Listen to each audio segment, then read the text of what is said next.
في سياق التعريف بالجهود العلمية والتربوية والفكرية بالمنطقة المغاربية وتبادل التجارب فيما بينها وبين الطلبة الباحثين، وفي سياق التعاون شمال جنوب في المجال العلمي والأكاديمي وتبادل الخبرات الفكرية والتربوية التي تزخر بها دول غرب إفريقيا وغرب أوروبا، وخاصة دول المغرب: الجزائر، تونس، ليبيا، موريتانيا، السنغال، وفرنسا، بلجيكا، وإسبانيا، في مجال العلوم الإنسانية والاجتماعية بصفة عامة، والتربية وعلومها بصفة خاصة.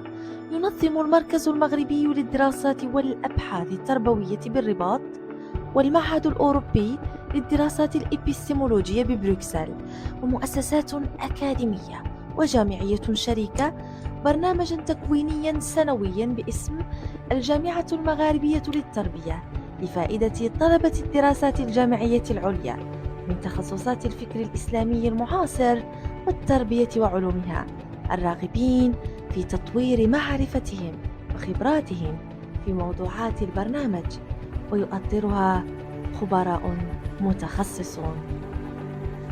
يتم فيها عرض ومناقشة موضوعات وقضايا في التخصصات السالفة الذكر، تتضمن من بين المواضيع المعاصرة رؤية العالم وقضايا الإنسان والعمران، وفلسفة ومناهج العلوم، ومنهجية التكامل المعرفي بين العلوم، والبناء الفكري، ومنظومة القيم العليا، ومشاريع الإصلاح التربوي والتعليمي، وتجديد المناهج التعليمية، وبعض القضايا ذات الأولوية في مجال البحث العلمي في علاقته عامة بالمجتمع المعاصر وغيرها.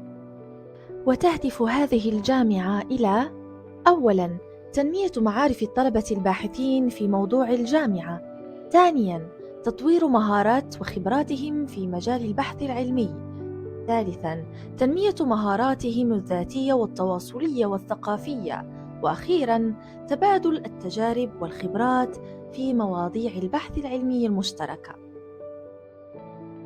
ويستفيد منها 30 طالباً في سلك الدكتوراه الذين قضوا على الأقل سنة من البحث، شريطة أن تكون مواضيع أبحاثهم منسجمة مع موضوع نسخة الجامعة. 20 طالب باحث من خارج المغرب مستوفي لشروط المشاركة يقترحهم المعهد الأوروبي للدراسات الإبستمولوجية، ويؤطرها خبراء وباحثون متخصصون من داخل المغرب وخارج المغرب. لغة الجامعة: العربية، الفرنسية، واللغة الإنجليزية.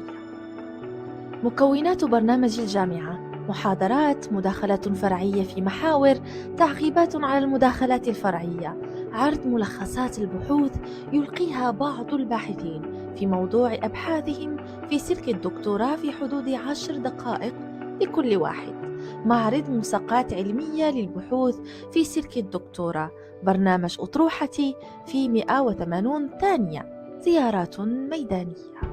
وأخيراً، المواعيد السنوية القارة: تنظم الجامعة المغاربية كل سنة بصفة دورية، وتحتضنها جامعة من الجامعات المغاربية أو الأوروبية، ويتم الإعلان عن نسختها بداية شهر مارس من كل سنة. شكراً لحسن الاستماع.